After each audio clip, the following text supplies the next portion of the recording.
والسلام على رسوله المختار وصحابته الأخيار إلى يوم القرار.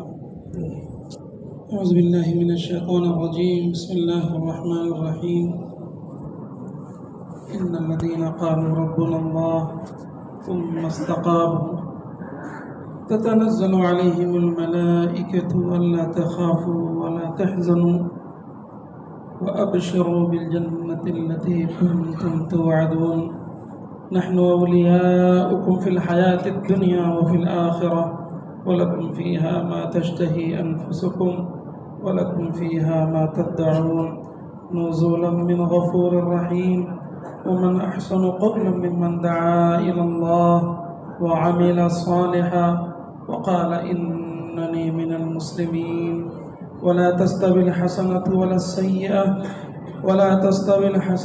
السيئة ادفع بالتي هي أحسن فإذا الذي بينك وبينه عداوة كأنه ولي حميم وما يلقاها إلا الذين صبروا وما يلقاها إلا ذو حظ عظيم.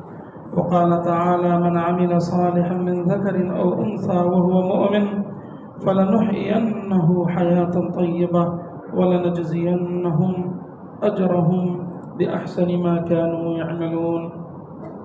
قال سيدنا حبيبنا شفيعنا وقرة عيوننا محمد رسول الله صلى الله عليه وسلم اعمل للدنيا بمقدار بقائك فيها وعمل للآخرة بمقدار بقائك فيها أو كما قال عليه الصلاة والتسليم صلی اللہ علیہ وسلم. میرے بھائی بزرگ دوستوں اور علماء کرام، اللہ کا فضل ہے، اس کا کرم اور اس کا احسان ہے. اللہ رب العزت نے ہمیں ایک بڑی ذمہ داری کے ساتھ، بڑے احساس اور امت کے فکر کے ساتھ ایک نسبت پر یہاں جمع فرمایا ہے اور موقع عنایت فرمایا ہے. یہ مہینہ ایسا ہے، دعوت کا مہینہ ہے، عبادت کا مہینہ ہے، دعاؤں کا مہینہ ہے. ہماری اپنی ذات کے لیے بھی ہے اور امت کے لیے بھی ہے. وہ جتنے احکامات اور جتنے فرائض اس مہینے میں ہیں شاید ہی کبھی ہوں. اور ساری نسبتیں اللہ نے جوڑ رکھی ہیں اور بھاؤ کو بڑھا دیا ہے. نفل کا فرض کے برابر، فرض کا 70 فرض کے برابر، پھر اس میں اخلاص اور قربانی اور مجاہدے سے اس کے بھاؤ کو اور بڑھایا ہے. نفلوں کا اضافہ فرمایا. شب قدر ہو یا زکوٰۃ ہو یا صدقات ہو، قرآن کی تلاوت ہو. روایت میں آتی ہے بات، جبریل امین تشریف لے آتے تھے، آقا کو قرآن سناتے تھے. دوسری روایت میں ہے کہ آقا جبریل کو سناتے تھے. تو علماء نے اس کا نتیجہ نکالا ہے کہ دونوں سنتے سناتے تھے. یعنی قرآن کا دور چلتا تھا رمضان المبارک کے مہینے میں. اسی طریقے سے اللہ رب العزت نے سحری کے وقت تہجد کا موقع دیا. افطاری کے وقت میں روزانہ تقریباً یعنی ایک چلو بھر کے مغفرت کا فیصلہ، تقریباً 10 لاکھ لوگ ہو جاتے ہوں گے روزانہ کی تعداد کے لحاظ سے. مغفرت کا فیصلہ، پھر 30 دن کا روزہ، 30 دن کی تراویح. رب ذوالجلال نے ایک موقع عنایت فرمایا ہے ہمارے لیے بھی اور امت مسلمہ کے لیے. ایک بڑی ذمہ داری ہے. ذمہ داری میں امانت داری بھی ہے، چال بازی سے کام نہیں چلتا ہے. امانت داری ہے اور امانت داری کے ساتھ دیانت داری بھی ہے. اور ان دونوں کے ساتھ ساتھ صبر و تحمل اور تقوی و طہارت کی ضرورت ہے. بہت ساری چیزیں ان مہینے کے علاوہ میں جائز ہوتی ہیں مگر اس مہینے میں ناجائز کی طرح ہو جاتی ہیں. احتیاط ضروری ہے، پرہیز ضروری ہے. اسی لیے اللہ رب العزت اس مہینے کی تیاری کرواتا ہے. اور آقا صلی اللہ علیہ وسلم 2 مہینہ پہلے اللہم بارک لنا فی رجب و شعبان و بلغنا رمضان، 2 مہینہ پہلے تیاری شروع کر دیتے تھے. 2 مہینہ پہلے. اور پہلی رات جب ہوتی ہے تو آسمان پہ اللہ رب العزت جنت کو دھونی دھونا، عود کی لکڑیاں جلوانا، خوشبو لگوانا، جنت کو مزین کرانا. حور العین سوال کرتی ہے کیا ہو رہا ہے؟ فرشتے جواب دیتے ہیں تمہیں معلوم نہیں امت مسلمہ محمد صلی اللہ علیہ وسلم کی پیاری امت کا آج پہلی رات ہے، تراویح پڑھی جائے گی، کل سے روزہ رکھا جائے گا، جنت کے دروازے کھول دیے گئے، پورے مہینے بند نہیں ہوگا، جہنم کے دروازے بند کر دیے گئے، پورے مہینے نہیں کھلے گا.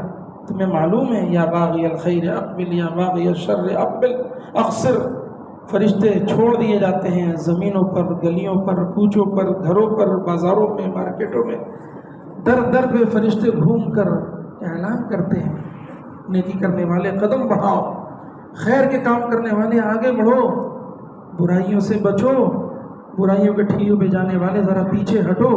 یہ پورا مہینہ ایک نظام چلتا ہے اللہ کا، نورانی نظام، کروڑ روزانہ قرآن ختم کیا جاتا ہے، لاکھوں کی تعداد میں لوگوں نے اللہ کے دروں کو پکڑ رکھا ہے، اعتکاف کر رکھا ہے، پیر شیخ مرید لوگوں نے اللہ کی چوکھٹ کو ایک دم مضبوطی سے تھامے ہوئے ہیں، یہ پورا مہینہ وہ چلتا ہے۔ ان سب کے باوجود اللہ رب العزت نے ایسا اعلان کر دیا جو فرشتے بھی ان حور العین کو جنت میں سناتے ہیں کہ سنو سنو، امت مسلمہ کا روزہ نہ خراب ہو، ان کی تراویح نہ خراب ہو، ان کا وقت ضائع نہ ہو، اس لیے سارے ان شیطانوں کو اور ابلیسوں کو اللہ باندھ کر سمندر میں پھینک دیتا ہے۔ تو دو دشمن، ایک نفس ایک شیطان کا انتظام اللہ نے کر دیا، نفس ہمارے ساتھ ہے، اب ہمارے اوپر ہے کتنا ہم اس کے اوپر ایمان کی قوت اور اعمال کی نورانیت سے ہم کتنا قابو پا سکتے ہیں اس لیے ہمارے اوپر ذمہ داری ہے، فکر احساس، ذمہ داری کو نبھانے کی کوشش کرے گا، جس رب نے ذمہ داری دی ہے وہ نبھا بھی دے گا۔ فکر ہونی چاہیے، ایک امت کی ذمہ داری ہم سب کے اوپر ہے، اور امت کے ہر فرد پر ہم سب کی ذمہ داری ہے، ہر لائن، ایک محدود نہیں، ایک محدود دائرہ، محدود وقت نہیں۔ اس لیے علماء فرماتے ہیں جو امت میں جہل ہے اور غفل ہے اس کی کوئی تعین نہیں، کوئی حد نہیں، لا بدایت لہ ولا نہایت لہ، کچھ پتہ ستا نہیں اس کا، اور اس کے نقصان میں امت کہاں سے کہاں چلی جائے گی، کتنے فریضے کو چھوڑ بیٹھے گی یا فریضے کو رسم بنا دے گی۔ اسی لیے محمد صلی اللہ علیہ وسلم کو نبوت ملی اور ادھر انتقال، پوری یہ زندگی آپ نقل و حرکت اور سفر میں پاؤ گے، اور آپ صلی اللہ علیہ وسلم کے ساتھ جتنے ایمان لاتے رہے سوالات آپ کی زندگی میں ایمان لاتے ہی سب نقل و حرکت پر۔ مولانا الیاس صاحب رحمۃ اللہ علیہ، علی میاں ندوی صاحب رحمۃ اللہ علیہ کا قول نقل کرتے ہیں، علی میاں ندوی صاحب رحمۃ اللہ علیہ فرماتے تھے کہ جب امت میں جمود آیا، نقل و حرکت ختم ہوئی، تو اللہ نے خلافت راشدہ ختم کر دیا۔ نقل و حرکت کا ختم ہونا، خلافت راشدہ کا ختم ہونا۔ سید سلیمان ندوی صاحب رحمۃ اللہ علیہ کے ملفوظات میں یہ ملتا ہے کہ جب جس دور میں، جس زمانے میں نقل و حرکت ہوتی رہی، امت کی جہالت اور غفلت کو ختم کرنے کے لیے دورہ ہوتا رہا، سفر ہوتا رہا، فکر ہوتی رہی، قربانی دی جاتی رہی، تو ایک نظام خلافت کا چلتا رہا، اور جب اس میں جمود آیا، خاموشی آئی، تو اللہ نے وہ دروازہ بند کر دیا۔ ابو بکر صدیق رضی اللہ تعالیٰ عنہ نے اپنے انتقال سے ہفتے پر پہلے ممبر پر بیٹھ کر 2 باتیں فرمائی تھی، اس میں سے پہلی بات یہی فرمایا تھا کہ جب امت میں جب تک نقل و حرکت باقی رہے گی، عزت رہے گی، جب نقل و حرکت سفر کم ہو جائے گا، جمود ہو جائے گا، تو اللہ تعالیٰ ذلت کے بادل کو ٹھونک دے گا، کوئی بچا نہیں سکتا۔ احساس اور فکر، اور جب احساس اور فکر ہوتی ہے نا، ذمہ داری ہے، تو اللہ تعالیٰ رہبری بھی کرتا ہے۔ وَأَوْحَى رَبُّكَ إِلَى النَّحْلِ أَنِ اتَّخِذِي مِنَ الْجِبَالِ بُيُوتًا، قرآن کی تفسیر میں لکھا ہے شہد کی مکھی کیا حیثیت رکھتی ہے، لیکن اس کے اندر ذمہ داری نبھانے کا احساس ہے، امانت داری ہے، نگرانی ہے۔ دیکھا ہوگا آپ نے جہاں چھتا لگا رہتا ہے اس کے نیچے بہت ساری مکھیاں 2 ٹکڑے میں پڑی رہتی ہیں، اور اللہ رب العزت کیا کہہ رہا کہ وَأَوْحَى رَبُّكَ إِلَى النَّحْلِ، شہد کی مکھیوں کی رہبری اللہ کرتا ہے، کیونکہ ان کے اندر ہمدردی ہے، شفاء للناس ہے، انسانوں کی شفا کے لیے وہ شہد ہے، وہ نگرانی ادا کر رہی ہے، تو اللہ ان کی رہبری کر رہا ہے۔ کیا کہہ رہا وَأَوْحَى رَبُّكَ إِلَى النَّحْلِ، کہ رب وہی کرتا ہے شہد کی مکھیوں کی طرف۔ کیا حیثیت رکھتی ہے مکھی؟ وہ نگرانی میں اور اس کام کی ذمہ داری میں کتنا احساس ہے کہ ان کا ایک بادشاہ کے انداز کا دروازے پہ ایک نگراں بیٹھا رہتا ہے، کوئی شہد کی مکھی اگر ناپاک چیز زہریلی چیز کہیں سے چوس کر لاتی ہے تو بغیر کسی بحث و مباحثہ کے وہ ذمہ دار اس کا 2 ٹکڑا کر کے نیچے کو گرا دیتا ہے۔ جس میں ذرا بھی زہریلے یا جراثیم ہوتے ہیں جو انسانوں کے نقصان دہ ہو سکتے ہیں اس کو بالکل قبول نہیں کرتا۔ ذمہ داری جب ذمہ داری کو نبھانے پہ آئے تو اللہ رحم نہیں کرتا، اللہ کام لیتا ہے۔ فکر ہونی چاہیے، احساس ہونا چاہیے، جس دائرے کا احساس ہوگا اتنا ہی اللہ کام لے گا۔ اور جتنی ذمہ داری بڑھائیں گے، محمد صلی اللہ علیہ وسلم کے مشورے میں بیٹھے ایک صحابی نے ذمہ داری لے لیا، وہ ان کے بس سے باہر کی چیز تھی، مریض ہو گئے، کھانا چھوڑ دیا، پینا چھوڑ دیا، دبلے ہو گئے۔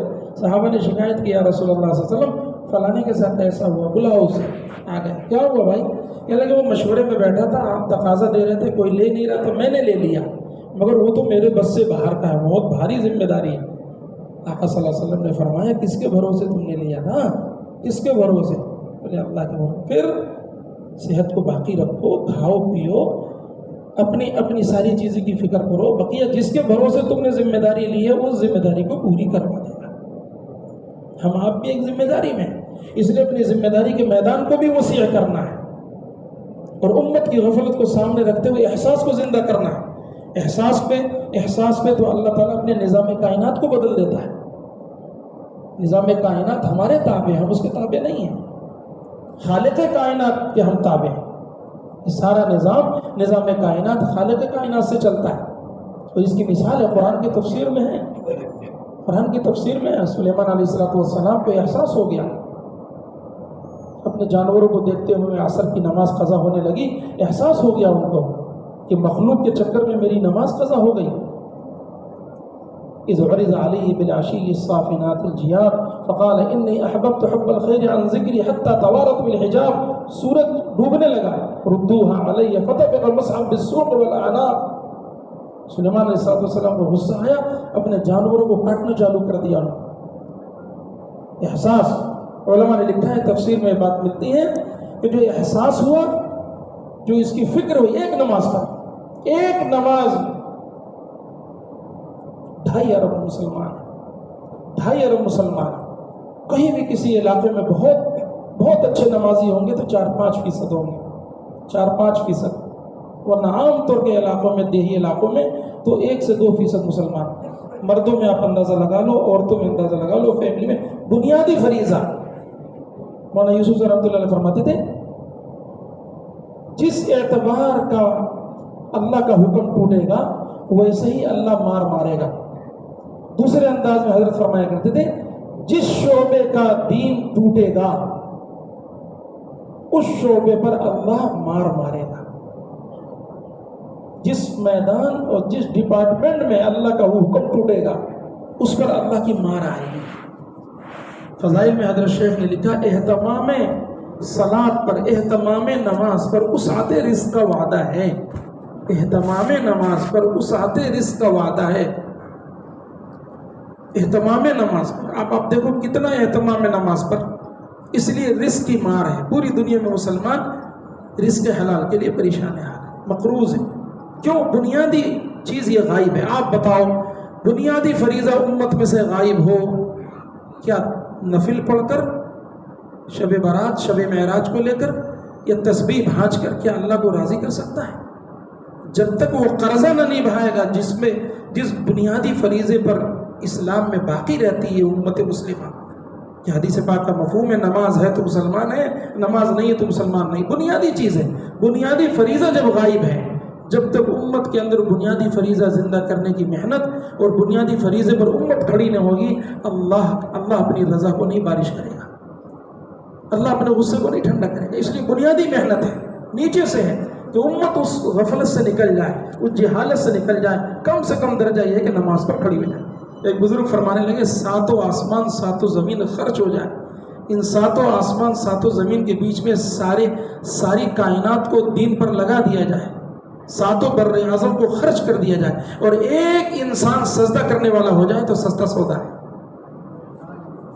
عمر رضی اللہ تعالیٰ اس لیے کہتے تھے کہ دعوت، عبادت اور تلاوت نہ ہوتی تو میں زندگی کو پسند نہیں کرتا۔ ہاں، بڑے عالم ہندوستان کے گزرے، وہ فرماتے تھے اللہ اگر قیامت میں پوچھے گا نماز پڑھو گے جنت لوگے، تو تو میں کہوں گا اللہ تعالیٰ جنت دے نہ دے مجھے اپنے عرش کے سائے میں سجدہ کرنے کی توفیق نصیب فرما دے۔ بنیادی فریضہ نماز امت کے اندر کیسے زندہ احساس ہونا چاہیے۔ سلیمان علیہ السلام کو احساس ہو گیا، اللہ رب العزت نے کیا کیا، احساس کے نتیجے میں ردوہا علیہ، سب سے پہلے سورج کو حکم دیا واپس آؤ، واپس لوٹو، عصر کا وقت آئے تاکہ وہ نماز پڑھے۔ اور جو انہوں نے جانوروں کو کاٹا اس کے بدلے میں اللہ تعالیٰ نے سارے عالم پر ان کو سلطنت نصیب فرما دیا، نبوت بھی تھی، بادشاہت بھی تھی، دونوں چیزیں۔ کتنے جنات سمندر کے نچلی سطح سے خزانہ نکال کر لاتے تھے سلیمان علیہ السلام کے لیے، اتنا بڑا تخت تھا، اتنا بڑا تخت تھا کہ جنات و انسان کی بڑی تعداد اس پر چلتی تھی تو اس کا سایہ لینے کے لیے نیچے سے لوگ چلتے تھے، لیکن اس تخت، اس بادشاہت، اس نبوت کو دیکھ کر ایک بزرگ نے کیا کہا تھا، الحمدللہ۔ سلیمان علیہ السلام نیچے اتر کے آگے تھے، اس آدمی سے پوچھا آپ نے کیا کہا، کہ نہیں میں آپ کی شان و شوکت بادشاہت کو دیکھ کر میں نے الحمدللہ۔ فرمایا دیکھو یہ ساری دنیا کی چیزیں ہیں، ختم ہونے والی ہیں، یہ سب کے سب ایک دن ختم ہو جائیں گی، مگر تمہاری زبان سے جو ایک مرتبہ الحمدللہ نکلا یہ باقی رہے گا۔ المال والبنون زینت الحیات الدنیا والباقیات الصالحات۔ احساس پر اللہ نے سورج کو لوٹا ہے۔ فرمایا حضرت شیخ نے لکھا ہے آپ بیتی میں، حضرت شیخ نے لکھا ہے آپ بیتی میں کہ سلمان فارسی رضی اللہ تعالیٰ عنہ ایک عام آدمی ہے، عرب نہیں ہے، عام آدمی، 250 سال کی عمر تھی یا 300 سال کی عمر تھی، مدینہ منورہ میں محمد صلی اللہ علیہ وسلم کی خدمت میں حاضر ہوئے، پیش کیا۔ آقا صلی اللہ علیہ وسلم نے پوچھا کیا ہے، کہنے لگے یہ زکوٰۃ کی چیز ہے۔ آقا نے واپس کر دیا۔ دوسرے دن آئے، پیش کیا، آقا نے پوچھا کیا ہے، کہنے لگے ہدیہ۔ آقا نے قبول کر لیا۔ سلمان فارسی رضی اللہ تعالیٰ نے کہا کہ میں نے اپنی کتابوں میں پڑھا ہے، چونکہ بہت ساری عبادت گاہوں سے نمٹ کر آئے تھے، وہ 250 سال کی عمر تھی یا 300 سال کی عمر، ابھی کلمے والے نہیں تھے، کلمے والے نہیں تھے۔ دیکھیے آقا کو کیسے فکر ہوتی ہے ایک امتی کی کہ کیسے جو ہے وہ صحیح راستے پہ آ جائے، جنت میں چلا جائے، جہنم سے بچ جائے۔ اور زندگیاں جب بدلتی ہے دعوت کے ذریعے سے تو اللہ ان کی صلاحیت کو کہاں کہاں استعمال کرتا ہے، کہاں کہاں استعمال کرتا ہے۔ سلمان فارسی رضی اللہ تعالیٰ عنہ نے کہا کہ میں نے اپنی کتاب میں پڑھا ہے کہ اگر نبی ہونے کی پہچان یہ ہے ہدیہ کو قبول کرے گا، زکوٰۃ کو قبول نہیں کرے گا۔ آقا صلی اللہ علیہ وسلم نے فرمایا ہاں۔ تو پھر سلمان فارسی نے فرمایا ایک پہچان اور ہے، مہر نبوت، آپ مجھے دکھا دیجئے۔ آقا نے مہر نبوت دکھایا۔ سلمان فارسی رضی اللہ تعالیٰ نے کہا کہ میرے اندر جذبہ ہے اس بات کا، میں آپ کے ساتھ ہو جاتا۔ 250 سال 300 سال کے کفر و شرک کے اندر نرمی آ گئی۔ کہنے لگے ٹھیک ہے اپنے مالک سے بات کرو، غلام تھے، غلام، مالک سے بات کیا، مالک نے کہا چھوڑ دوں گا تم کو لیکن 40,000 سونے کا سکہ دے دو اور میرے کھیت میں 100 پیڑ لگا دو کھجور کا۔ اس زمانے کا بڑا سودا ہے، بھاری بھرکم چیز ہے۔ اس نے یہ سوچ کر کیا تھا کہ شاید یہ ہمت نہ کر پائے گا، غلام ہے، حاضر خدمت ہوئے رسول اللہ صلی اللہ علیہ وسلم۔ آقا نے پوچھا کیا ہوا، کہنے لگے وہ ایسی بات ہوئی، میں نے درخواست کی تو انہوں نے یہ شرط لگائی۔ آقا نے فرمایا ٹھیک ہے، دیکھیے آقا نے ذمہ داری لے لی۔ آقا نے فرمایا ٹھیک ہے، 40,000 سونے کا انتظام کروایا، سکے کا بھجوا دیا اور کہا چلو لے چلو۔ کہاں پیڑ لگانے کے لیے کہا اس نے، پیڑ لگانے کے لیے کہاں کہا ہے؟ محمد صلی اللہ علیہ وسلم نے ایک امت کے نبی ہیں، امام الانبیاء، ایک امتی کے غم میں اپنے ہاتھ سے 99 پیڑ کھجور کا لگایا، ایک یہودی کی زمین میں ایک انسان کو جہنم سے بچانے کے چکر میں۔ ایک پیڑ حضرت علی نے لگایا، وقت سے پہلے اس درخت نے پھل دے دیا۔ یہودی بھی حیران، اتنا جلدی پھل، مگر 99 میں آیا، ایک میں نہیں آیا۔ حضرت شیخ نے لکھا ہے آپ بیتی میں، آقا کو جو معلوم ہو، آقا نے کہا کیسے ہی کیا ہو، تو پتہ چلا کہ آقا وہ تو آپ کا معجزہ ہے کہ وقت سے پہلے ان سارے درختوں میں کھجور آ گیا، وہ آپ نے 99 لگایا تھا، ایک جو ہے وہ تو فلاں نے لگایا۔ تو آقا صلی اللہ علیہ وسلم نے حضرت سلمان فارسی سے کہا چلو مجھے لے چلو، وہاں لے کر گئے، اس کو ذرا اکھاڑ کر کے دوبارہ اپنا ہاتھ لگا دیا اس میں۔ آپ اندازہ لگاؤ، امام الانبیاء کے جب جسم جسم کے اندر اتنی برکت ہے اور اتنی طاقت اور اتنی قوت ہے، تو اس نبوت والی ذات سے نکلے ہوئے عمل میں کتنی طاقت ہوگی۔ اس لیے تو صوفیہ فرماتے ہیں کہ ساتوں آسمان ساتوں زمین کو ایک ترازو میں رکھ دو آپ، اور آقا کی ایک چھوٹی سنت کو رکھ دو، سارا زمین و آسمان ہوا میں اڑ جائے گا، میرے نبی کی ایک سنت بھاری پڑ جائے گی۔ اور صوفیہ نے کیا لکھا؟ سنت کے مطابق اگر پانی کا گھونٹ ہم نے پی لیا تو جب تک پانی کا گھونٹ معدے میں رہے گا آدمی گناہ نہیں کر سکتا ہے۔ اتنا نور ہے اس کے اندر، اتنی طاقت ہے۔ اس لیے فرمایا ہمارے ذمہ فریضے کی طرح ہے، اہتمام سنت کے علاوہ احیاء سنت ہونا چاہیے، دونوں میں فرق ہے۔ اہتمام سنت اپنی ذات سے جڑا ہوا ہے اور احیاء سنت پبلک سے جڑا ہوا ہے، انسانیت سے جڑا ہوا ہے۔ الیاس صاحب رحمۃ اللہ علیہ سے لوگ پوچھتے تھے کیا کام شروع کر دیا آپ نے، کیا کام شروع کر دیا، در در پھرنا گھومنا۔ فرمایا ارے بھائی یہ احیاء سنت کا کام ہے، احیاء سنت ہے، احیاء سنت ہے، سنتیں مٹ رہی میری نبی کی، اور سنت سے ہی اللہ کی مدد نیچے آئے گی۔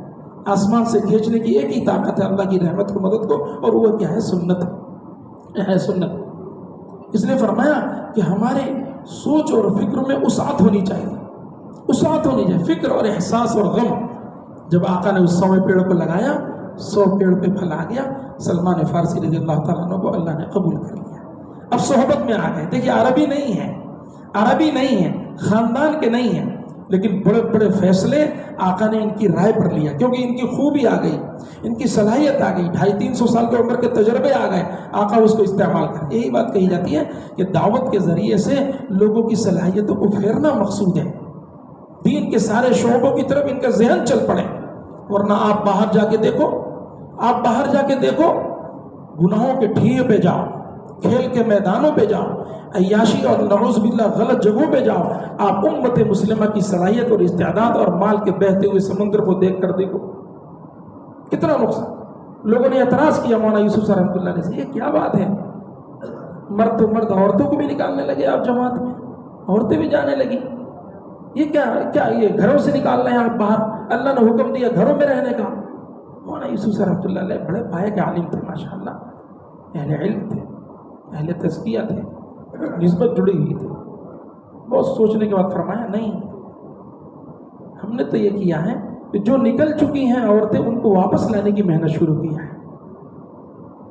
جو نکل چکی ہیں ان کو واپس لانے کی محنت شروع کیا۔ ساری دنیا کا بازار آباد ہو، اسٹیشن آباد ہو، ساری کلبے اور ٹھیٹھریں آباد ہو، اس کا غم اور فکر کوئی نہ ہو، امت مسلمہ کا وقت ضائع اور صلاحیت ضائع ہو۔ فرمایا اللہ اکبر، آقا صلی اللہ علیہ وسلم اپنی بیویوں میں قرآن اندازی کرتے تھے کہ اس سفر میں چلنا ہے، اس اجتماع میں چلنا ہے، میرے ساتھ کون ہے؟ قرآن اندازی ہوتی تھی، جس کا نام نکلتا تھا آقا اپنے ساتھ لیتے تھے۔ روایت میں یہ بھی ملتا ہے کہ بعض دفعہ تو جس کا نام نکلتا تھا اس کو بھی لیتے تھے، اور جس بیوی کو پسند کرتے تھے کہ زیادہ کام آئیں گی ان کو بھی لیتے تھے۔ ایک صحابیہ کہتی ہیں 7 مرتبہ میں آقا کے قافلے میں سفر کرنے گئی۔ کیا اس زمانے سے زیادہ ہم علم رکھنے والے ہیں؟ ایک عورت فرماتی ہے دین کی نسبت پر حج کر کے میں گئی، صحابیہ دین کی نسبت پر ہجرت کر کے گئی، 12 سال کے بعد واپس آئی، 12 سال کے بعد۔ یرموک کا ایک موقع تھا، ایک تقاضا تھا، دین کے لیے آواز لگی، مرد تو مرد 600 عورتیں آقا کے ساتھ اس سفر میں گئی۔ مردوں کی محنت الگ، عورتوں کی محنت الگ، اسٹوڈنٹس کی محنت الگ، طلبہ کرام کی محنت کے الگ۔ ہر میدان میں ہمیں اس محنت کو سوچنا پڑے گا تاکہ اسلامی شعار پر مسلمان جم جائے، اسلامی احکامات پر جم جائے۔ ربنا اللہ کے بعد کیا لفظ ہے؟ ثم استقاموا کا لفظ ہے۔ اللہ پر جو کہہ رہے ہو جمو، نماز کی بات کر رہے ہو تو نماز پر جمو، حلال کی بات کر رہے ہو تو جمیں، سچ کی بات کر رہے ہیں تو ہم جمیں۔ آقا کے زمانے کی ایک صحابیہ ایمان میں آ گئی، میاں ساتھ میں رہنا چاہتے تھے، وہ کلمے پر جم گئی اور میاں سے کہا کہ اگر آپ کو میرے ساتھ رہنا ہوگا تو کلمے پر آنا پڑے گا۔ اس عورت کا اپنے کلمے پر جمنا شوہر کی ہدایت کا ذریعہ بن گیا۔ جمنا، اللہ نے لفظ کہا تم استقاموا، جمو۔ مسلمان کس قدر جم رہا، حلال پر، جائز پر، مسجدوں پر، نماز پر، اعمال پر، قرآن پر، تلاوت پر، سچائی پر، امانتداری پر، صبر پر، رجوع اللہ پر، انابت پر، محمد صلی اللہ علیہ وسلم کی سنتوں پر کتنا جمنا ہو رہا، کتنی فکر ہو رہی. اس لیے فرماتے تھے کہ اللہ اکبر. جو صحابہ اس زمانے میں فکروں کو لے کے چلتے تھے، فکروں کو لے کے چلتے تھے، اللہ تعالیٰ خیر و برکت ڈالتا. اصحاب صفہ کا واقعہ ہم سب جانتے ہیں کہ پڑھنے پڑھانے کا ماحول تھا. ابو ہریرہ رضی اللہ عنہ فرماتے ہیں، ابو ہریرہ رضی اللہ عنہ فرماتے ہیں 70 کے قریب اصحاب صفہ میں ایسے تھے کہ جن کا کپڑا گھٹنے سے نیچے نہیں جاتا تھا، اوپر ہی لٹک جاتا تھا، چھوٹا، کہ جب رکوع کرتے تھے تو ایسا سمیٹتے تھے تاکہ ننگا پن نہ ہو جائے، ہمارا سطر نہ ظاہر ہو جائے. جب مجلس میں بیٹھتے تھے یا پڑھنے پڑھانے کے لیے بیٹھتے تھے تو ایسا چپکتے تھے تاکہ ایک کے دوسرے کپڑے سے سطر ڈھک جائے. آقا نماز پڑھانے آتے تھے، آقا اٹھ کے کھڑے ہو جاتے تھے. بھوک کی وجہ سے پڑھنے والوں کی یہ حالت ہوتی تھی کہ کوئی سجدے میں رہ گیا، کوئی رکوع میں رہ گیا، اٹھ نہیں پا رہے، اٹھنے کی طاقت نہیں. بعض لوگ باغیچے والے ایسا کرتے تھے، کھجور کا خوشہ لا کے لٹکا دیتے تھے مسجد نبوی میں ادھر ادھر، اس میں سے جو کھجور گرتی تھی یا اس میں سے توڑ کر یہ تعلیم حاصل کرنے والے کھا لیتے تھے. کتنا عجیب و غریب یعنی معیاری زندگی تھی کہ خوراک نہیں. لکھا ہے اسی میں سے بعد اصحاب صفہ میں سے نکل کر لکڑیوں کو چننے چلے جاتے تھے، لکڑیاں کاٹنے چلے جاتے تھے تاکہ اس کے ذریعے سے اپنے کھانے پینے کا نظم کریں. ہاں، بعد صحابہ کے بارے میں لکھا ہے محمد صلی اللہ علیہ وسلم کے زمانے میں بھی شہد کی مکھیوں کی نگرانی کی ذمہ داری لے لی تھی اور اس کی زکوٰۃ بھی ادا کرتے تھے. عمر رضی اللہ تعالیٰ عنہ کے زمانے میں بھی ایک بڑے مضبوط صحابی تھے، انہوں نے کہا یہ علاقہ ہم کو دے دیجیے، ادھر شہد کی مکھیاں ہیں، اس کی نگرانی کریں گے، شہد پیدا کروائیں گے اور اس سے جو ہے کچھ کمائیں گے اور زکوٰۃ ادا کریں گے. تو وہ کرتے تھے، پورا ذریعہ معاش کسب، تعلیم بھی اور کسب بھی وہ کرتے تھے. کیوں؟ تاکہ اس میدان کا حکم زندہ کر کے قیامت تک کے مسلمانوں کے لیے راستہ دکھا دیں. اس میدان کا حکم اللہ رب العزت نے بہت سارے احکامات صحابہ کی زندگیوں سے ایسے زندہ کرائے جو اللہ نے بالقسط کرایا تاکہ قیامت تک کے مسلمانوں کو عبرت مل جائے. ہاں، اس لیے فرمایا امت میں جمود ختم ہو، نقل و حرکت یہ علم کے بھی متلازم ہے. نفر اور سفر اور علم ایک ہے. عمر رضی اللہ تعالیٰ عنہ کے زمانے میں سیدنا بلال رضی اللہ تعالیٰ عنہ کو اللہ کے راستے میں جانا تھا، اذان کی ذمہ داری بھی تھی. آ کر کے کہا، عمر رضی اللہ تعالیٰ عنہ نے فرمایا اپنی جگہ کسی دوسرے کو لاؤ تب اللہ کے راستے میں جاؤ. تو وہ لے آئے اپنی ذمہ داری کو نبھانے کے لیے کو کھڑا کیا، پھر اللہ کے راستے میں چلے. ہر چیز کا راستہ ہے، فکر ہوں گی، اس کا غم ہوگا، احساس ہوگا اور کوشش اس بات کی جائے گی کہ ہماری ذمہ داری کتنی بڑی. لیکن بہت مایوس نہیں ہونا کیونکہ ذمہ داری کو نبھانے والی ذات اللہ کی ذات ہے. اب یہی سلمان فارسی رضی اللہ تعالیٰ عنہ کی جب طبیعت بدلی، مزاج بدلا، عقیدہ بدلا، توحید پر آئے، رسالت پر آئے، خندق کا موقع آیا، بڑے بڑے صحابہ کی دوسری رائے تھی، مگر سلمان فارسی رضی اللہ تعالیٰ عنہ کی رائے تھی کہ یا رسول اللہ خندق کھودنا چاہیے. 250 سال 300 سال کفر و شرک کی دلدل میں ڈوبے ہوئے تھے، مگر آج امام الانبیاء اس کی رائے پر فیصلہ کر رہے ہیں خندق کھودنی چاہیے. چلو، سلمان فارسی رضی اللہ تعالیٰ جب گورنر تھے تو اس ٹائم چٹائی بون کر کے اپنے روزی کا انتظام کیا کرتے تھے. چٹائی بن کر کے، مدائن کے گورنر تھے مگر چٹائی بھی بنا. یہ سلمان فارسی رضی اللہ تعالیٰ نے عرب نہیں ہیں، دوسرے ملک کے ہیں، عربی نہیں ہیں، مگر آقا کیا فرماتے ہیں؟ سلمان منا، سلمان مجھ سے. یہ نسبت اتنی بڑی حاصل ہو گئی، بڑے بڑے صحابہ کو حاصل نہیں ہوئی، لیکن کیسے ان کی صلاحیت کھلتی چلی گئی.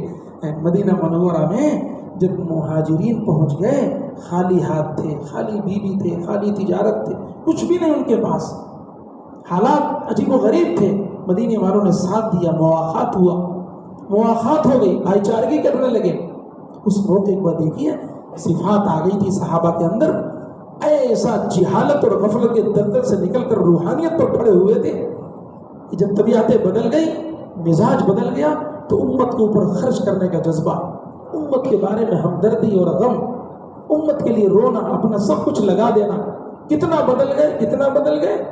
باہر کھڑے اونٹ چرا رہے، قافلہ آتے ہوئے دیکھ لیا، اپنے اونٹ کو چھوڑا، قافلے کو لیا، دربار میں حاضر، یا رسول اللہ صلی اللہ علیہ وسلم ہم تو کھیت میں تھے مگر یہ قافلہ آ رہا تھا، ایسا محسوس ہو رہا تھا یہ ایمان کے طالب ہیں، دین کے طالب ہیں، ہم ان کی رہبری کے لیے آ گئے۔ پہلے یہ تھا کہ قافلے کو لوٹتے تھے، جب کلیجہ اور پھیپھڑا بدل گیا ہے، رخ بدل گیا، تو اب قافلے کی رہبری کر رہے ہیں۔ پہلے یہ تھا انسانوں کا خون چوس لیا کرتے تھے، انسانوں کو ذبح کر دیے تھے۔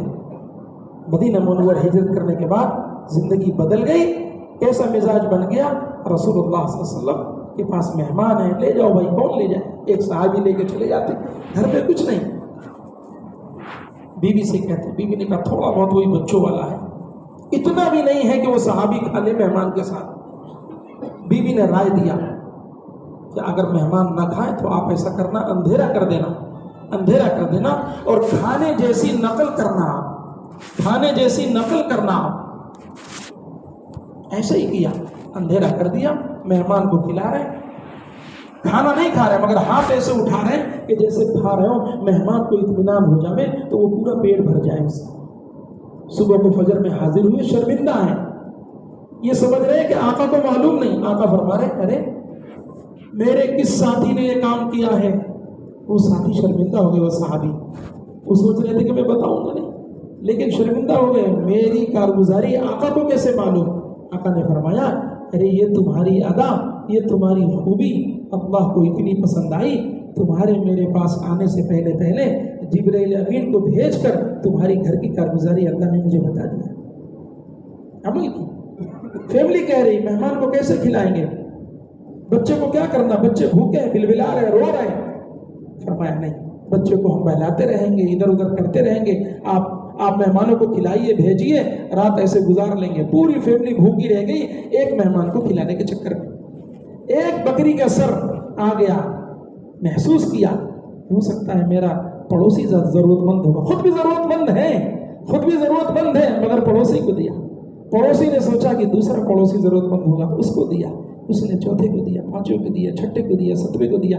فضائل میں حضرت شیخ نے لکھا، یہ قصے کہانیاں نہیں ہیں، پاکیزہ آنچل اور راشٹریہ سہارا دینک جاگرن کی باتیں نہیں ہیں، خدا پاک کی قسم رب العزت نے یہ سارے واقعات ہمارے درمیان اسی لیے رکھے ہیں، خود بھی عبرت حاصل کرنا اور خود بھی دوسروں تک یعنی افہام و تفہیم کے ساتھ لوگوں میں سمجھانے کی کوشش، ہمدردی والا مان، رحمت والا۔ گناہ سے نفرت ہے، گناہگاروں سے نفرت نہیں ہونی چاہیے، چوری سے نفرت ہے، چور سے نہیں ہونا چاہیے، ڈکیتی سے نفرت ہے، ڈاکو سے نہیں ہونا چاہیے، ورنہ کون امت کو سنبھالے گا؟ اگر دیکھا جائے بلفظ آخر وارثین انبیاء ہم سب ہیں، محمد صلی اللہ علیہ وسلم کے بعد سلسلہ ختم ہو گیا، وہ والا غم، وہ والا سینہ، وہ والا مزاج، وہ والی ہمدردی، وہ والی شفقت، وہ والا پیار، وہ والا لاڈ، وہ والا امت کی ضرورت احساس کو سمجھ کر اپنی جان پاک کو سب کو کھپا دینا، لگا دینا، یہ ہم سب کے اس پورے اتنے بڑے عملے کے اوپر ذمہ داری ہے۔ اور جس دن ہم نے اس کو لے کر کھڑا کر لیا اپنے آپ کو، جیسا کہ الحمدللہ ایک حد تک قابو میں ہے، معاف کریے گا مجھے بے ادبی یا تقریر کا انداز ہو یا ایک تبلیغانہ بیان کا انداز ہو، معاف کرنا مجھے، ہم بھی آپ جیسے اداروں سے نکلے ہوئے، علم حاصل کیے ہوئے اور انہی درمیان پڑھتے پڑھاتے 20-22 سال اس روشنی سے نکل کر امت میں ہم لوگ بھی چلتے پھرتے ہیں، یہ ذمہ داریاں بھی ہیں، یہ بڑے احساس والی ذمہ داریاں، خیرکم من تعلم القرآن وعلمہ، وہ بھی نبھاتے ہیں ہم لوگ، آپ حضرات بھی نبھاتے ہیں، لیکن تھوڑا سا یہ آپس کا مذاکرہ، آپس کا لین دین، آپس کی فکر ہے۔ ہاں، ایک علاقے کی ردت کو دیکھ کر ابو بکر رضی اللہ تعالیٰ عنہ کو نہیں رہا گیا، انہوں نے کہہ دیا اینقص الدین وانا حی، کہ کیا دین مٹ جائے اور ابو بکر زندہ رہے، ہو ہی نہیں سکتا۔ ایک علاقے کی ردت، 250 ملک کی ردت ہمارے سامنے ہے، علاقے کے مرتدات ہمارے سامنے ہے، تھوڑا سا حکم ٹوٹ رہا تھا، ابو بکر صدیق رضی اللہ تعالیٰ نے برداشت نہیں کیا، جماعت روانہ کیا، جماعت جائے گی کچھ بھی ہو جائے، تاکہ یہ سارے احکامات واپس آویں، لوگوں کی زندگیوں میں چیز آ جائیں۔ آج 250 ملکوں میں حکم ٹوٹ رہا ہے، اپنے گھر میں حکم ٹوٹ رہا ہے، گناہوں نے اپنی جگہ بنا لی ہیں، کون آئے گا، کون رحم کرے گا، کون شفقت کرے گا، کون ہمدردی کرے گا؟ فضائل میں لکھا حضرت شیخ نے 7ویں گھر سے وہ بکری کا سر ان لوگوں کے گھر میں جو دوسروں کے کھوپڑیوں میں شراب پیتے تھے، انسانوں کی کھوپڑیوں میں جو شراب پیتے تھے، آج بکری کی کھوپڑی ان کے گھر آئی ہے۔ چند دنوں میں ان کا مزاج اتنا بدل گیا، امت پر لگانے کا، امت پر غم اور شفقت کا، ہمدردی کا، پیار کا، لاڈ کا، کہ آج 7ویں گھر سے وہ کھوپڑی بکری کی لوٹ کر پہلے والے گھر کے اندر آ گئی۔ پہلے والے کو 7 گھر بھیجنے کا ثواب بھی مل گیا اور یہ دعوت بھی ہو گئی اور اپنی ضرورت بھی پوری ہو گئی. امت میں بڑی استعداد. معاف کرنا میرے بھائی. الناس معادن کمعادن الذهب والفضة. کیا ترجمہ ہے اس کا؟ سمندروں میں سے جیسے مال نکلتا ہے ساری دنیا اس کے پیچھے پڑی ہوئی ہے, ساری دنیا اس کے پیچھے. ایسے ہی انسانوں میں ایسا خزانہ رب نے رکھا ہے کہ ایک ایک انسان کو کھڑا کرو ملکوں کی ہدایت کا ذریعہ بن جاتا ہے. کہنا غلط نہیں ہوگا, بغل والی مسجد کے ذریعے سے آج پورے عالم میں علماء کی جماعت 3000 کے قریب تو علماء ہمارے ایک سال میں چل رہے ہیں. ابھی 45 جماعت دوسرے سال لگا کر علماء والے 8 عالم ایک جماعت میں, ایک عالم کا 3-3 4-4 لاکھ خرچہ. بلکہ ایک ملک ہم لوگ جانا وہ سمجھانے کے لیے کہہ رہا ہوں. ایک سال والے عالم مئو کے مولانا مطیع الرحمان 10ویں دن جا کے انتقال ہو گیا, ان کے 4 بچے. وہ ملک والے کہنے لگے میرے ملک کی سرزمین پر ایک عالم شہید کا چپا لگ گیا, یعنی ایک پیوند لگ گیا ہے, قیامت کے میدان میں گواہی دینے کے لیے کافی ہے, میرے ملک کو اللہ معاف کر دے گا. دوسرے عالم بیٹھے تھے, انہوں نے کہا مولانا یوسف صاحب رحمۃ اللہ علیہ یہی کہتے تھے کہ جب نقل و حرکت اتنا عام پر جائے گا, نقل و حرکت اتنا عام ہوگی کہ لوگ دوسرے ملکوں میں راہ خدا میں نکل کر اپنی قبروں کو بنوائیں گے تو سمجھ لینا رب نے اب فیصلہ کر دیا ہے. چپے لگ لینے 100 جماعت سے اوپر ایسی ہے دوسرے سال کے لیے علماء کی جن کی کاروائیاں چل رہی. پورا ایک سال عرب میں اور افریقہ کے عربی ملکوں میں وقت لگانے کے لیے, پورا ایک سال, یہ دوسرا سال. بہرحال ہم آپ حضرات سے درخواست کریں گے, ہم بھی محتاج ہیں, آپ بھی محتاج ہیں. امت دلدل میں پھنسی ہوئی, چکی کے 2 پارٹ کے بیچ میں پس رہی ہے. ہماری ذمہ داری ہے ہم صرف اور صرف بے ادبی معاف ہو, صرف اور صرف امامت یا خطابت یا مصلی یا ممبر تک کے نہیں. انشاءاللہ جیسے ہمارے اساتذہ کرام اور ہمارے بڑے ائمہ, ہمارے علماء, ہمارے سرپرست, ہمارے اساتذہ ان حضرات نے اپنے ساری چیزوں کو وسیع کیا تھا اور ساری فکروں کو سمیٹا تھا اور پورے عالم کو سامنے رکھ کر کے دعا بھی مانگتے تھے, چلت فرت کرتے تھے. انشاءاللہ ایسی اپنے فکروں کو وسعت دیں گے, کرانے والی ذات اللہ کی ذات. کیوں بھائی ہم سب کی نیتوں میں ہے انشاءاللہ. ہاں ہمدردی. تھوڑا سا آخری درخواست یہی ہے, اپنے علاقوں میں یہ جہاں بھی ہم سفر کریں انشاءاللہ تائیدی الفاظ, اجتماعیت والے الفاظ اور مثبت پہلو میں اور ایک ہر دین کے شعبے میں معاون بننے کی فکریں, کسی کا تعطل نہ ہو, کسی شعبے کی تقصیر نہ ہو. اپنی تقصیرات کو سامنے رکھتے ہوئے محمود الحسن رحمۃ اللہ علیہ جو سب سے پہلے شاگرد کے جب انتقال ہو گیا تو اللہ نے ان سے پوچھا, دوسرے بزرگوں نے خواب میں دیکھا تو پوچھا کیا ہوا تمہارا؟ کہنے لگے ارے بھائی اللہ نے مجھ سے وہ بات یاد دلائی جب میں مہمانوں کو کھانا کھلا رہا تھا, بڑے عظیم مہمان تھے, میٹھے کی جگہ میری بیوی نے نمک ڈال دیا تھا تو مجھے بڑا دل غصہ آیا تھا. میں جھلنا کر اٹھا تھا کہ اپنی بیوی کو ٹھیک کر دوں, کیونکہ مہمانوں کے سامنے سب چیزیں اچھی رہیں اور میٹھے میں نمک ڈال دیا. مگر میرے دل میں یہ بات آئی بیچاری اتنا محنت کر کے دسترخوان سجایا ہے, بیچاری کہہ کر میں نے معاف کر دیا تھا, دوبارہ بیٹھ گیا تھا. میں اپنی بیوی کو ڈانٹا نہیں تھا, سزا نہیں دیا تھا. اللہ نے مجھے وہ واقعہ دلایا, تیری ریاضت, تیرا علم, تیری عبادت سب ایک طرف, تو نے میری ایک مخلوق اپنی بیوی کو جو تو نے بیچاری کہہ کر معاف کیا تھا, آج میں تمہیں بیچارہ کہہ کر معاف کر دے رہا. اس لیے ہماری طرف سے بھی ہونا چاہیے, کسی کی بھی غفلت, کسی کی بھی چوک, عوام کا ہمیں نہ پہچاننا. جب عوام اللہ کو نہیں پہچانتی تو علم علماء کو کیا پہچانے؟ اس کی مستقل محنت ہے. آقا صلی اللہ علیہ وسلم کو لوگ جب تک نہیں پہچانتے تھے ستاتے تھے, مارتے تھے, تکلیف دیتے تھے, لیکن جب پہچانے لگے تو شاید وضو کے قطرہ پانی بھی زمین پہ گرنے نہیں دیتے تھے. حضرت عائشہ فرماتی ہیں آقا جب اپنی حاجت کو پورا کرنے جاتے تھے, میں نے کئی بار کوشش کی کہ جا کر دیکھوں آقا کی حاجت میں کتنی بدبو ہے اور کیسا رنگ ہے. قسم کھا کر کہتی ہے میں نے کبھی آپ کی حاجت کو نہ دیکھا. زمین ترنت ہضم کر لیتی تھی اپنی سعادت سمجھ کر.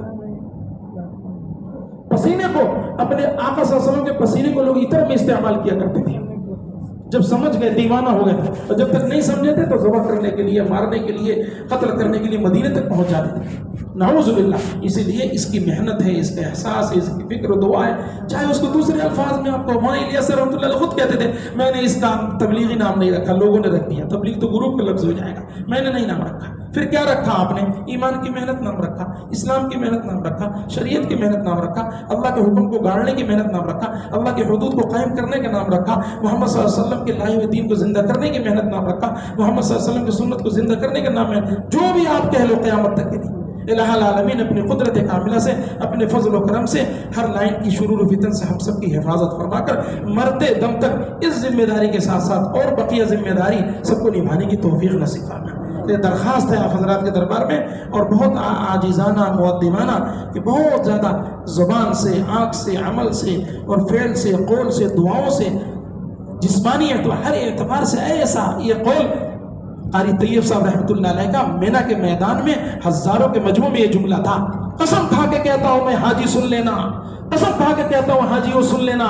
یہ دعوت کا میدان ہے، جدھر سے آ رہے وہ بھی دعوت کا میدان ہے، مزدلفہ سے آ رہے دعوت کا میدان ہے، عرفات سے آ رہے دعوت کا میدان ہے، مکے سے آ رہے دعوت کا میدان، مینا میں جاؤ گے دعوت کا میدان ہے، سارا قرآن دعوت میں اترا ہے۔ سنو، میں ایک دن بھی جماعت میں نہیں گیا، میں ایک دن بھی جماعت میں نہیں گیا ہوں، مگر یاد رکھ لینا اللہ رب العزت نے اس محنت کو قبول کیا ہے۔ دنیا میں جو انقلاب ہے، کارگزاریاں ہیں، میری آنکھیں دیکھ رہی ہیں، توبہ کر کے جانا اس میدان سے، اپنی پوری زندگی میں اس کام کے لیے کبھی زبان کا غلط استعمال مت کرنا۔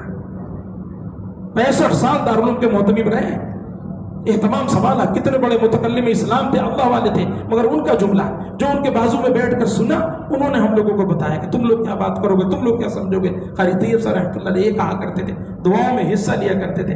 اس لیے ہم درخواست کریں گے مؤدبانہ انداز، جہاں بھی سفر حضر میں ہو، اپنے علاقوں میں جس انداز میں، گاؤں میں، قبیلے میں، خاندان میں، کہیں بھی ممبر مصلی امامت پر الحمدللہ فکروں کے ساتھ اور عمل کے ساتھ جمعے کے بیانات میں ادھر ادھر کے الفاظ کے بجائے مقصد زندگی کیا امت سے چاہیے، کیا ضرورت ہے، فرائض کیسے زندہ ہو جائے، مردوں میں، عورتوں میں، بچوں میں، اسٹوڈنٹس میں، خدا پاک کی قسم امت دلدل کے گناہوں میں پھنسی ہوئی، کوئی رونے والا نہیں ہے۔ آخری بات آگے تو میں سنا دوں، ٹائم زیادہ ہو گیا۔ ابھی ملکوں میں ایک جگہ بات آئی تو ایک ملک والے ہمارے بڑے ذمہ دار حضرت محمد صاحب دعوت برکاتہ کے سامنے سنانے لگے، میں بھی وہیں بیٹھا تھا، وہ بہت عرب بیٹھے ہوئے تھے عرب، وہ کہنے لگے راتوں کو بھی ہم محنت کرتے ہیں حضرت اپنے ملک میں۔ مسجد سے نکل کر گئے 2:30 بجے رات میں، تو جب باہر نکلے تو بہت سے گناہوں کا آپ نے دیکھا ہوگا، اب لکھا رہتا ہے 24 گھنٹہ کھلا ہوا، 24 آورس، تو گناہوں کے ٹھیے بھی اب 24 گھنٹے کھلے رہتے ہیں ملکوں میں، بربادی کے راستے 24 گھنٹے۔ اب بہت سے ملکوں میں یہ ساری چیزیں ہو گئی ہیں، نعوذ باللہ، اس میدان میں نہیں جانا ہے۔ تو وہ 2:30 بجے رات کو مسجد سے باہر نکلے کہ دیکھیں کوئی مسلمان ملے، تو چند لڑکے ملے، بے ہوشی کے ہلکا نشے کی حالت میں غشی میں تھے، تو کہنے لگے ہم لوگوں نے ان کو پکڑا اور محبت کے ساتھ اچھے انداز میں لے کر کے مسجد آئے، سمجھایا بجھایا، کسی طرح ان کو بہت کچھ کرنے کے بعد ان کو رخصت کر دیا۔ کہنے لگے ہم لوگ سو گئے، آخری حصہ تھا، تہجد پڑھا ہوگا، اللہ سے مانگ کر سو گئے۔ کہنے لگے اسی دن اسی رات میں 2 صحابی خواب میں آئے۔ یہ ادھر ادھر کی بات نہیں کر رہا بھائی جان، دیکھیں معاف کریے، وہ زمانہ چلا گیا۔ وہ لوگ کہتے ہیں قصہ کہانی جماعت والے سناتے ہوں، اٹھا کے پھینک دیجیے کنارے، تبلیغ میں سمجھ میں اس کو بھی کنارے کر دیجیے، لیکن سمجھیے تو صحیح امت کو زندہ کرنے کی محنت کیا ہے۔ اسلام کی اشاعت اور حفاظت دونوں چیزیں، اشاعت اور حفاظت دونوں چیزیں کیسے ہو، امت بڑھتی چلی جا رہی۔ فرمایا 2 صحابی خواب میں آئے، ایک مجھے یہ نام یاد ہے، مقداد رضی اللہ تعالیٰ، دوسرے حضرت عباس رضی اللہ تعالیٰ۔ انہوں نے فرمایا کہ خواب میں آئے اور شکریہ ادا کیا، تو وہ لوگ وہ ہو گئے دنگ، یہ کیا؟ تو انہوں نے فرمایا کہ رات میں نکل کر کے جو چند نوجوانوں کو تم نشے کی حالت میں لے کر آئے تھے وہ میرے خاندان کے تھے، اس لیے ہم شکریہ ادا کریں۔ مقداد رضی اللہ تعالیٰ فرمایا وہ میرے خاندان کے لوگ تھے۔ بات کہاں سے کہاں چلی گئی؟ بے ادبی نہ ہو اس رمضان المبارک میں مسجد میں، اللہ کر میں اللہ ہم سب کو معاف فرمائے۔ اس لیے بہت امت بڑھ گئی، اس لیے ہماری فکریں بڑھنی چاہیے، احساس بڑھنی چاہیے، اللہ کرانے والا، اللہ ذمہ داری کو نبھانے والا۔ کیوں بھائی انشاءاللہ کر لیں گے، انشاءاللہ اللہ ہم سب کو یہ اعلان کرانا ہے۔ یا اول الاولین یا آخر الاخرین یا راحم الضعفاء المساکین یا راحم الضعفاء المساکین یا راحم الضعفاء المساکین یا ذی القوة المتین یا ارحم الراحمین۔ اللهم صل علی سیدنا مولانا محمد وعلى آل سیدنا مولانا محمد وسلم۔ اے رب العزت، تیرے گھر میں رمضان کے مہینے میں اتنا بڑا علماء، قراء، حفاظ، ائمہ اور سفید داڑھی والے بزرگوں کا ایک مجمع، ایک جمع غفیر بھیکاری بن کر ہاتھ اٹھایا ہوا ہے۔ ہم کتنے ضرورت مند ہیں، کتنے محتاج ہیں، اور کتنا پریشان حال ہے۔ اے رب العزت فضل فرما کر، کرم فرما کر سب سے پہلے ہم سب کے گناہوں کو تو معاف فرما دے، ہم سب کو بالکل پاک صاف فرما دے۔ ظاہری باطنی درستگی نصیب فرما دے۔ رب ذوالجلال تجھ سے درخواست کرتے ہیں امت کی بے چینی کو تو ختم فرما دے، جو بے گھر ہو گئے انہیں گھر نصیب فرما دے۔ اے رب العزت مقروض ہو ادائیگی کی شکلیں مہیا فرما، بیمار ہو صحت و شفا نصیب فرما، جیلوں میں رہائی نصیب فرما، مقدمہ ہو ختم فرما۔ رب ذوالجلال اے اللہ ذلت میں سے نکال کر عزت کا مقام نصیب فرما دے۔ مساجد کی، مراکز کی، مدارس کی، مکاتب کی، درسگاہوں کی، مقدس مقامات کی، مزاروں کی، قدم قدم پر اے رب العزت تو حفاظت نصیب فرما دے۔ اے رب ذوالجلال ہم میں سے ہاتھ اٹھائے ہوئے بیٹھے ہیں، نہ جانے کون کتنا پریشان حال ہے، کس کا دل ٹوٹا ہوا ہے، کون جو ہے قرضے پہ لدا ہوا ہے، جس کے گھرانے کے لوگ بیماریوں میں ہیں۔ خاص طور سے یہ لاک ڈاؤن والے حالات ہیں، اس کے بعد سے حالات پہ حالات چلتے چلے جائیں۔ مولا ہمارے حالات کو تجھ سے زیادہ کوئی جاننے والا نہیں ہے، تجھ سے بڑا ہمارا ہمدرد بھی نہیں ہے، تجھ سے بڑا کوئی رحمت للعالمین بھی نہیں ہے۔ اے میرے مولا فضل فرما کر تو ہمارے دلوں کے بھید کو جاننے والا ہے، علیم بذات الصدور ہے۔ ہم سب کے مسئلے کو تو حل فرما دے، ہم سب کی پریشانیوں کو دور فرما دے، ہم سب کی تمناؤں کو پوری فرما دے۔ اس رمضان میں لوگ 1 گھنٹے کے لیے باہر نہیں نکل سکتے، آرام سے رہتے ہیں، اپنے ہر لائن کی سہولتوں میں رہتے ہیں۔ آج یہ علماء کرام 2-2 ہزار 3-3 ہزار کلومیٹر کا سفر کر کے پتہ نہیں پوری شہری مل پائی نہ مل پائی، کیسے ٹرینوں بسوں سے مجاہدے کا سفر کر کے تیرے نبی کے دین تعلیم کی نسبت پر لمبا سفر، لمبی مسافت، لمبا خرچہ۔ رب ذوالجلال پورے عالم میں کبھی ایسا منظر نہ ہوا ہوگا۔ اس سفر کو اس محنت مجاہدے کو عالم کی ہدایت کا تو ذریعہ بنا دے، عالم کی ہدایت کا ذریعہ بنا دے۔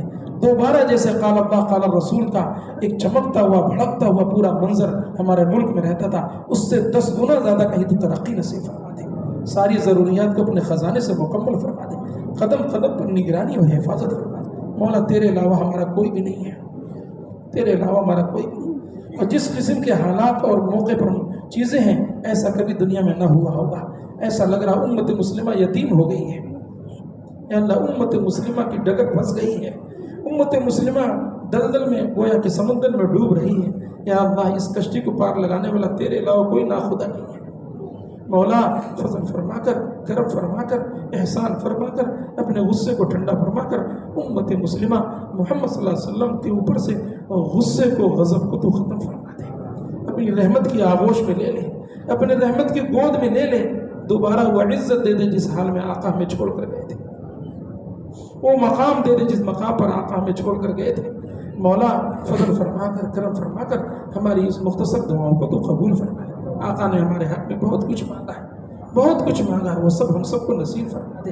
اے رب العزت جو باتیں ہوئی ہیں، جو سننا نہ ہوا ہے، حشو و زوائد ہو یا اللہ، یا اس میں غلو کی چیزیں ہوں، اے اللہ تو معاف فرما دے، اے اللہ تو معاف فرما دے۔ ہم سب تیرے بندے ہیں، کچھ بھی ہیں تیرے بندے ہیں، یا اللہ کسی طرح کی اونچ نیچ ہو دریا رحمت سے تو معاف فرما دے۔ یا اللہ خاص طور سے ساری امت مسلمہ میں بنیادی فریضہ ایمان اور نماز، اس کو قائم و دائم فرما دے۔ جتنے دین کے شعبے چل رہے ہیں ہریالی اور برکت نصیب فرما دے۔ نقل و حرکت کے لاکھوں لوگ تیرے سفر میں چل رہے ہیں دین کی نسبت پر، یا اللہ ان کی دعاؤں میں، عمل خیر میں ہم سب کا حصہ نصیب فرما۔ ساتوں بر اعظم میں اپنا نام، نبی کے نام زندہ فرما دے، فرائض کو زندہ فرما دے، مسجدوں کو کھول دے، دروازوں کو کھول دے، لوگوں کے سینے اور ذہن کو کھول دے، محنت کے لیے قبول فرما۔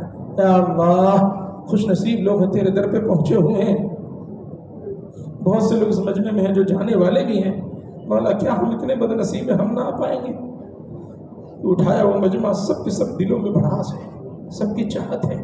یا اللہ اگر ہم اپنے جیب، اپنی کمزوری کو دیکھیں گے کبھی نہ جا سکیں گے، تیرے فضل کو، تیرے کرم کو ہم دیکھ کر تجھ سے بھیک مانگ رہے ہیں، اپنے در پہ ہمیں بھی بلا لیں، بار بار بلا لیں۔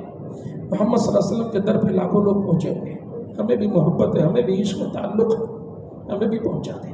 مولا خانقاہوں میں بزرگوں نے اپنا ڈیرا ڈال رکھا ہے، اے اللہ تو برکت نصیب فرما دے، ان کی دعاؤں میں، ان کی تسبیحات میں، ان کے ذکر میں ہم سب کا بھی حصہ نصیب فرما دے۔ مولا فضل فرما کر، کرم فرما کر، بس سے آخری درخواست ہے، اتنا بڑا مجمع علماء کا کہیں اکٹھا نہ ملے گا، کتنی قربانی اور مجاہدوں والے یا اللہ علم اور علم کی محنت میں لگے ہوئے، خوبصورت پیارا مجمع کہ قیامت میں تو علم اور حلم کی بنیاد پر ہم سب کو تو معاف کرے گا، دنیا والے بھی معاف کرنے والے ہو جائیں، یہ تو سمجھا دے دنیا والوں کو، مولا تجھ سے واسطہ دے کر کہتا ہوں یہ علماء کرام ہاتھ اٹھائے ہوئے ہیں، کوئی 20 سال سے، کوئی 50 سال سے، 40 سال سے تیرے نبی کے دین کے علم کی روشنی میں لگے ہوئے ہیں، محنت میں لگے ہوئے، مولا ان کی قربانیوں کی لاج رکھ کر ہماری دعاؤں کو تو قبول فرما۔ جس نسبت پر یہاں لوگ آتے ہیں اور یہاں کے ذمہ دار حضرات، یہاں کے حاجی صاحبان، یہاں کے لوگ اپنی زکوٰۃ و صدقات اور محبتوں سے نوازتے ہیں، یا اللہ بالخصوص ان لوگوں کو نظر بد سے تو حفاظت فرما دے، یا اللہ ہر لائن کا تحفظ فرما دے، ہر لائن کے حادثین کے حسد سے، باغیوں کی بغاوت سے، شریروں کی شرارت سے، فتنوں کے فتنے سے، ظالموں کے ظلم سے، شریروں کی شرارت سے قدم قدم پر تو نگرانی حفاظت نصیب فرما دے، یا اللہ نسلوں کو قبول فرما دے، اولادوں کو قبول فرما دے، خون کے قطروں کو قبول فرما لے، آئندہ یہ سلسلہ باقی رہے، آئندہ یہ سلسلہ چلتا رہے، یا اللہ اس کو تو قبول فرما لے۔ دوسرے متعلقین، احباب، دوست احباب، ان لوگوں نے بھی شروع کر دیا ہے، اور ہمت اور عزم اور شوق و جذبہ نصیب فرما لے، ان کی اولاد نسلوں کو قبول فرما لے، اس شہر کو قبول فرما لے، اس علاقے کو قبول فرما لے، اس گاؤں کی اس مسجد کو، اور جتنے منتظمین ہیں، جتنے یا اللہ مخلصین ہیں، محبین ہیں، یا اللہ منتسبین ہیں، اور جو اس انتظام کو سنبھالتے ہیں، لگے رہتے ہیں، یا اللہ وہ بھی تو محتاج ہیں، قدم قدم پر تیرے فضل کرم کے محتاج ہیں، ان کے گھر، اولاد، فیملی، نسل در نسل کو تو قبول فرما لے۔ اللہ تجھ سے درخواست کر رہے ہیں، جو مانگنے کی چیزیں ہمیں مانگی نہیں تھی مانگا، آقا نے بہت کچھ مانگا، وہ سب ہم سب کو نصیب فرما، ہم سب کو نصیب فرما۔ دل ٹوٹا ہوا ہے مجمع بیٹھا ہے، دل ٹوٹا ہوا بھیکاری ہم سب بن کر ہاتھ اٹھائے ہوئے، ہم سے زیادہ دنیا میں کوئی ملامت والا نہیں ہے، ہم سے زیادہ کوئی لوگوں کے سامنے ذلت والا ہے، سب سے زیادہ کلیم بلے۔ آج دنیا والے سب سے تیکھی اور ذلت کی نگاہ سے دیکھتے ہیں، تو ہم علماء کو دیکھتے ہیں، ہو سکتا ہے یہی ذلت ہماری مغفرت کا ذریعہ بن جائے، ہماری کامیابی کا ذریعہ بن جائے۔ مولا فضل فرما کر، کرم فرما کر، تیرے لیے ذلت ہم نے برداشت کیا، تو حقیقی عزت نصیب فرما دے، حقیقی عزت نصیب فرما دے۔ ان ٹوٹے ہوئے دل کے نہ جانے کیا کیا مسائل ہیں، کن چیزوں میں ہم سب الجھے ہوئے ہیں، تو ہم سے زیادہ جاننے والا، فضل فرما کر، کرم فرما کر، ہم میں سے ہر ایک تمناؤں کو، ہر ایک کی ضرورتوں کو تو پوری فرما دے۔ مختصر سی دعا کو حضرت محمد صلی اللہ علیہ وسلم، بہت سے گھرانوں میں لڑکے لڑکیاں رشتے کے لیے باقی ہیں، اچھا سے اچھا تو رشتہ نصیب فرما دے، اچھا سے اچھا تو رشتہ نصیب فرما دے، انتظامات بھی فرما دے۔ خدایا بہت سارے گھرانوں میں رشتے ٹوٹ گئے، الجھنیں ہو گئی، اللہ تو الفت اور محبت مودت نصیب فرما دے۔ یا اللہ ہر لائن کے ظاہری باطنی چیز بیماریوں سے علاج فرما کر، یا اللہ نورانیت والی زندگی نصیب فرما دے، رمضان کا حق ادا کرنے والا بنا دے، ایمان کی حالت میں موت نصیب فرما، عزت کی موت نصیب فرما، قبر میں حشر میں تو ہماری حفاظت فرما۔ مولا آقا کے ہاتھ سے حوض کوثر پہ پانی پل صراط پہ تیزی سے گزار کر، بغیر حساب کتاب اپنی رضا دے کر ہمیں تو جنت نصیب فرما دے، جنت نصیب فرما دے۔ مختصر سی دعا ہم نے مانگی ہے، فضل فرما کر، کرم فرما کر، محمد صلی اللہ علیہ وسلم کے صدقے طفیل میں ہماری اس مختصر دعاؤں کو تو قبول فرما دے۔ اللہم انا نسألک من خیر ما سألک سیدنا حبیبنا نبینا محمد صلی اللہ علیہ وسلم، ونعوذ بک من شر ما استعاذک سیدنا حبیبنا نبینا محمد صلی اللہ علیہ وسلم، وانت المستعان وعلیک البلاغ ولا حول ولا قوة